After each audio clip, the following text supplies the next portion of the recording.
ગાંધીના ગુજરાતમાં બુટલેગરો દારૂની હેરફેર માટે કંઈક એવા કિમી અપનાવે છે કે એમના અવનવા આઈડિયા જોઈને ગુજરાત પોલીસ તો ઠીક પણ સારા એન્જિનિયરો પણ ચક્કર ખાઈ જતા હોય છે.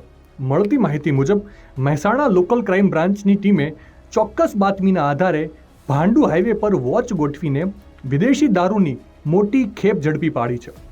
પોલીસને ચકમો આપવા માટે બુટલેગરોએ અર્ટિગા કારમાં ડ્રાઈવર અને પેસેન્જર સીટની નીચે લોખંડના ખાસ ગુપ્તખાના બનાવ્યા હતા.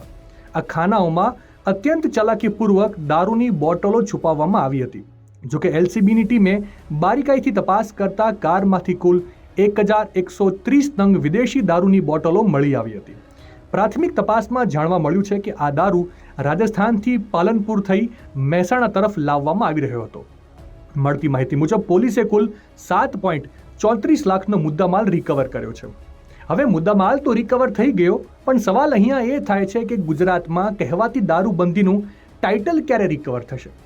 રાજસ્થાન બોર્ડરના સીમાડા વટાવીને કોની રહેમ નજર હેઠળ આટલો દારૂનો જથ્થો વારંવાર ગુજરાતમાં આવી રહ્યો છે?